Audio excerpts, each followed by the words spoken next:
today we are going to study about rhombus. It is a special type of quadrilateral after the parallelogram. Just look at this figure.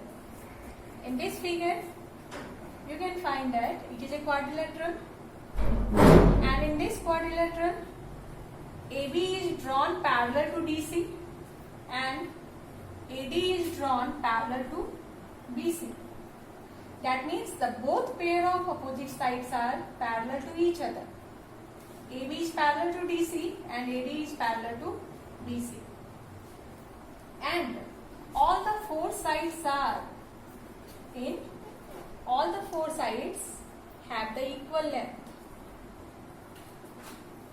So this quadrilateral is said to be a rhombus. Just look at the definition. A quadrilateral is said to be a rhombus if both pair of opposite sides are parallel and all four sides are equal. If both pair of opposite sides are parallel and the four sides are equal here. So this quadrilateral is said to be a rhombus. So we can write here in rhombus ABCD. AB is parallel to BC and AD is parallel to BC. Also, all the four sides are equal here. That means AB is equal to BC is equal to CD is equal to DA. Means both pair of opposite sides are parallel. That means AB is parallel to DC and AD is parallel to BC. This is the first pair of parallel sides and these are the second pair of parallel sides. Now, and all the sides and all the four sides are equal here. That means AB is equal to BC equal to CD is equal to DA. So why this quadrilateral is said to be a rhombus. Now we are going to look at the another definition. इस definition में हमने यह देखा कि अगर कोई quadrilateral given है तो उस quadrilateral को rhombus कब कहेंगे. तो यहाँ हमने rhombus को quadrilateral के sense में define किया है कि किसी quadrilateral को rhombus कब कहेंगे जब दोनों pair of opposite sides आपस में parallel हो. मीन्स ये DC के parallel और AD BC के पैरेलल एंड सभी साइड्स आपस में इक्वल हो. तो इन दो कंडीशन के साथ कोई भी क्वाड्रिलेटरल रॉम्बस कहलाएगा. अब हम लोग देखेंगे कि दूसरा डेफिनेशन इसका क्या है. Another definition in the sense of parallelogram. When a parallelogram is said to be a rhombus, we can say that a parallelogram is said to be a rhombus when a pair of adjacent sides are equal. Suppose that when a parallelogram is given to you, suppose that we draw a parallelogram here. This is a parallelogram. In this parallelogram, you can find that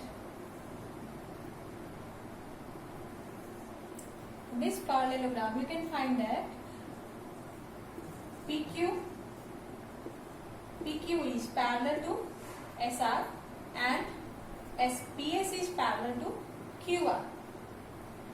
But here you can find that when PQ is parallel to SR and PQ is also equal to SR, when we take the another pair, PS is parallel to QR and PS is equal to QR.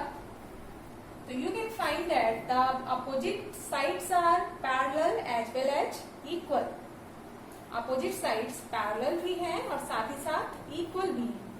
लेकिन when you talking about the adjacent sides, तो when we take the two adjacent sides starting from the point P, then PQ and PS both are adjacent sides.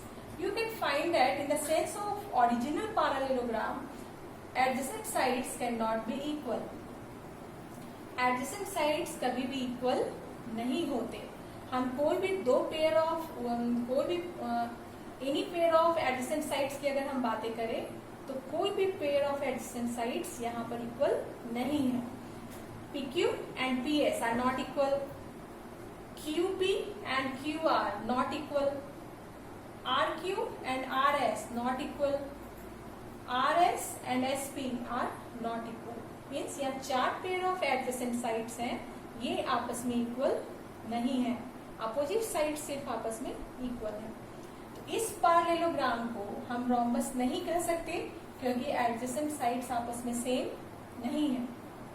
लेकिन अगर parallelogram के adjacent sides को हम equal ले लें तब उस तरह का पैरेललोग्राम रोम्बस कहलाता है. Just look at this figure. In this figure you can find that AB is parallel to DC and AD is parallel to BC. So it is a parallelogram because both pair of opposite sides are parallel.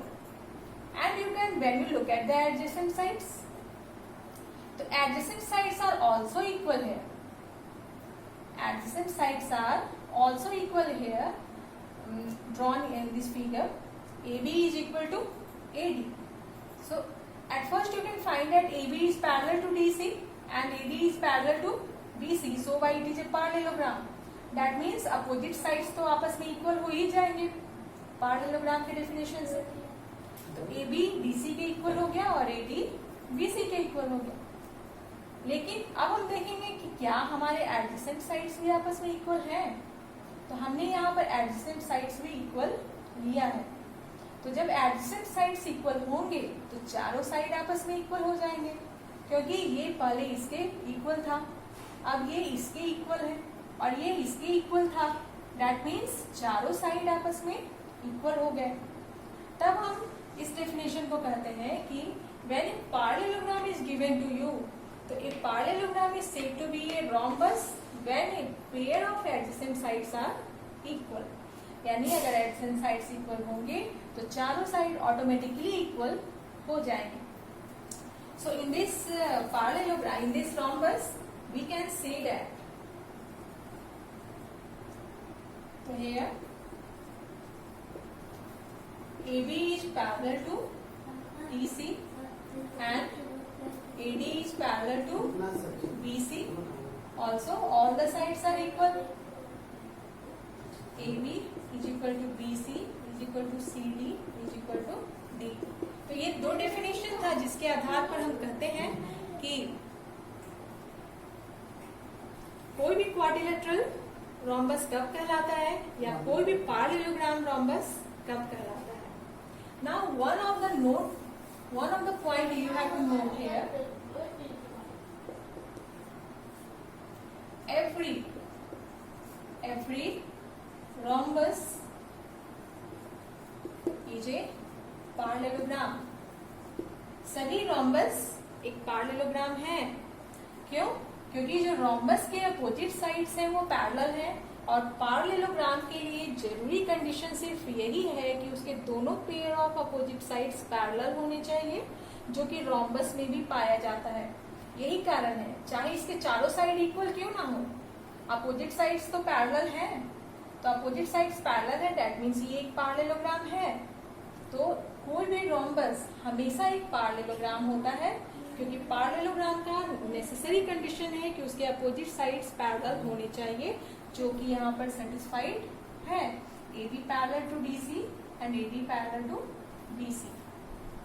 But when you look at the second case, इसका उल्टा जब हम बोलेंगे, every parallelogram is not always a rhombus. Every parallelogram is not always a rhombus. सभी parallelogram को हम rhombus नहीं कहेंगे. हम उन्हीं पैरेललोग्राम को रोम्बस कहेंगे जिनके एडजेसेंट साइड्स बराबर होंगे. जो ओरिजिनल पैरेललोग्राम होता है उसमें कभी भी एडजेसेंट साइड्स इक्वल नहीं होते. यहाँ जो है एडजेसेंट साइड्स इक्वल, ये क्या इसके इक्वल है? नहीं, ये दोनों साइड्स डिफरेंट है. कोई भी पेयर ऑफ एडजेसेंट साइड्स हम ले ले, कोई भी पेयर ऑफ एडजेसेंट साइड्स यहाँ इक्वल नहीं है. यही कारण है कि ये एक पैरेललोग्राम. ऐसे ही अगर हम दूसरा फिगर यहाँ पर ड्रॉ करें, जैसे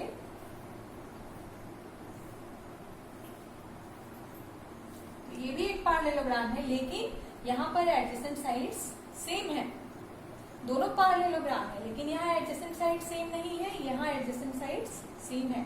तो जब एडजेसेंट साइड सेम होते हैं तब ये पैरेललोग्राम रोम्बस कहलाता है, लेकिन ये पैरेललोग्राम रोम्बस नहीं कहलाता। तो हम अपने दिमाग में साइज को डिजाइन कर ले और हम चाहें कि हम बहुत सारे पैरेललोग्राम ड्रॉ कर सकते हैं, तब हम अलग अलग मेजरमेंट के साथ बहुत सारे पैरेललोग्राम ड्रॉ करेंगे। तब हम क्या पाएंगे कि हर स्थिति में एडजेसेंट साइड सेम नहीं होते। इस स्थिति में एडजेसेंट साइड सेम नहीं है, दैट मीन्स ये पैरेललोग्राम सिर्फ एक पैरेललोग्राम ही है, रोम्बस नहीं है।